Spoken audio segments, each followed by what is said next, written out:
welcome to 50 Movies in 50 Weeks. I'm your host, Joey Hollywood, and I'm trying to get through all 50 movies in this 50 movie box set in 50 weeks. The movie I watched today was called Dr. Jekyll and Mr. Hyde from the year 1920. Sorry, the reason why it took me a minute to say the year just now was because in my notes I wrote 1929, which is not the correct date, but these packets are littered with inaccuracies, and I was just checking to see if that was a mistake on my end or a mistake on the pamphlet's end, and it was a mistake on my end. So earlier in the series when I covered Metropolis, I mentioned that I love silent movies, and it's been a while since I've seen this one. In fact, I want to say I was in middle school last time I watched this one, so it was interesting revisiting it. I like this movie. It's not a silent film I go back to quite a bit. It's not like any like Fritz Lang's work, Nosferatu, or any of those. You know, I when it comes to silent films, I'm pretty basic in my interest. I like Charlie Chaplin. I like Buster Keaton, and I like, you know, some of the big horror movies, the Cabinet of Dr. Caligari and things like that, Caligari. And so I have very basic taste, but I do really enjoy silent films. I think, you know, they're the purest form of the medium. It's a visual medium first and foremost. Yes, it has a lot of different art elements into it, such as writing and music and dialogue, but in its purest form, I think silent films really capture what makes filmmaking special.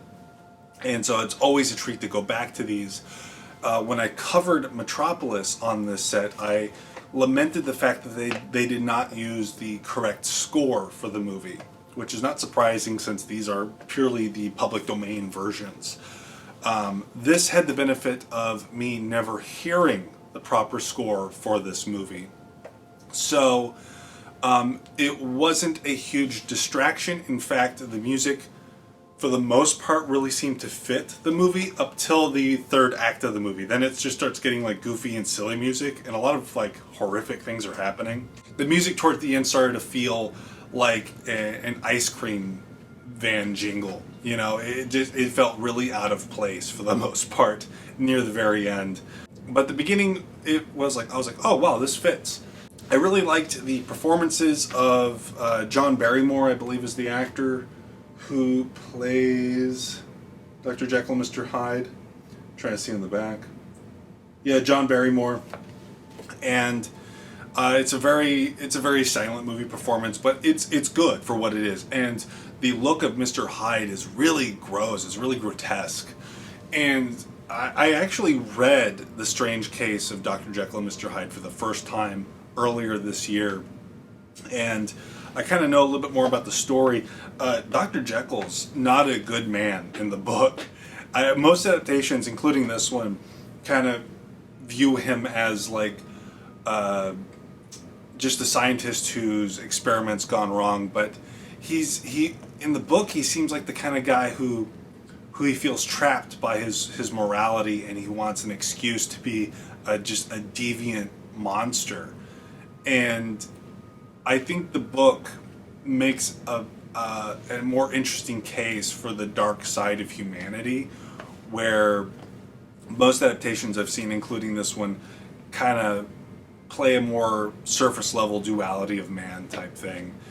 And not that that's bad, but I'm just saying it's interesting reading this book for the first time that I've seen like a million adaptations of over the years.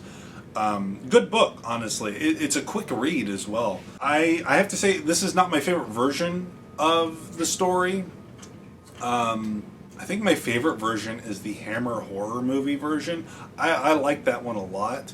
Wait, no, it's not the Hammer horror movie version. What's the version I'm thinking of? I can't remember.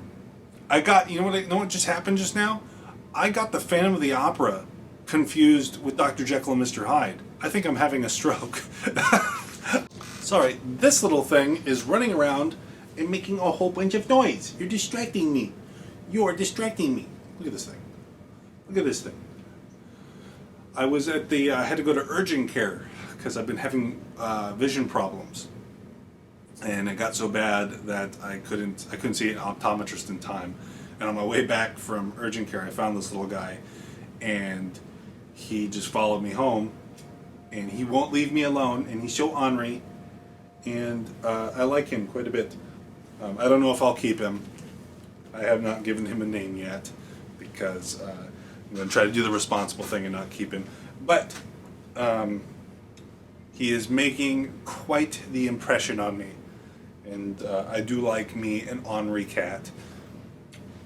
And there is a vacancy because Quentin recently passed away, but I didn't really want to replace Quentin so soon. Actually, you can't really replace Quentin. Quentin was such an amazing cat. But this little guy's trying. He's trying. All right. But sorry, I got distracted. I might cut that all out. But anyways, I enjoyed revisiting this. I wish I could have actually seen it with the proper score and high definition and all that. I found out that Kino Lorber, who also released the Metropolis that I pitched in that video, the Metropolis video, they also did one for this movie, but it's out of print, and it's not like crazy expensive. It seems to be going for like $40, which is a lot for a Kino Lorber movie. And I think their version is available for free on YouTube, so I don't think it's a must-buy, honestly. A lot of those silent movies, they're on YouTube. Unless it's Napoleon, because Francis Ford Coppola is a jerk about the silent film Napoleon. But yeah, I think I'm just rambling now. Thank you so much for watching. Sorry for how derailed this video got. And with any luck, I'll see you next week. Remember, please be kind and rewind.